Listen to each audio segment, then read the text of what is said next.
Okay, so now with identity politics, you have the politics of the excluded. All right, so then you have people excluded because of race or because of gender or because of sexual identity or whatever. And one of the problems we've seen with that is that the number of excluded keep multiplying. That's why you get that extension of the letters in the LGBT acronym, right? And there doesn't seem to be any limit to that. And the reason for that is there is no limit to the number of excluded. Because it's the category of excluded is the category of all things that don't fit in the category system, and that's an infinite set, right? Yeah. Okay, so but then I woke up this morning and I thought, well, we could calculate that mathematically. So because I was thinking about the rise of intersectionality, because the rise of intersectionality is actually the reoccurrence of the individual within the collective ideas of postmodern neo-Marxism.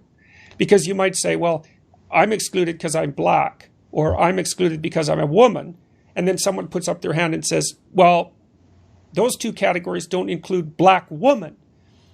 They don't include the intersection of the two categories, and that there's no reason that black and woman is more important than black woman. Okay, so then I thought, all right, so that's fine. So the problem is that you start to get smaller and smaller numbers of people as exemplars of the categories that are excluded.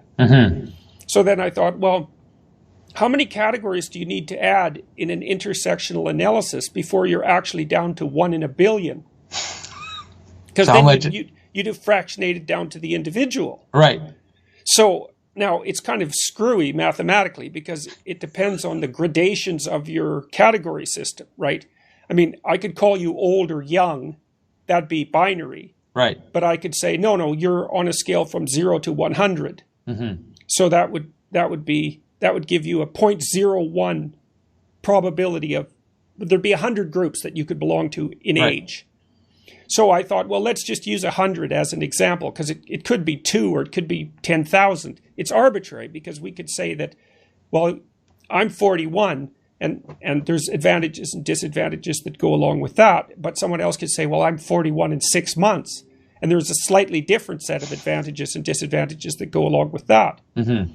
So anyways, if you have 6 categories with a probability of 0.1, then you're 1 in a billion. So you just need 6 dimensions of intersectionality before you've fractionated the population down to the level of the individual. Yeah.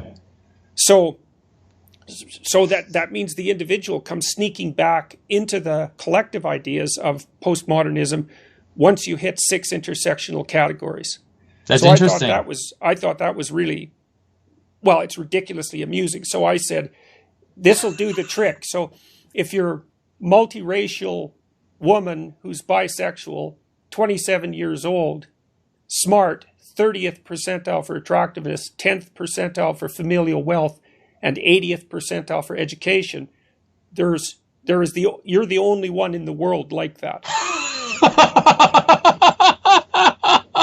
That's hilarious.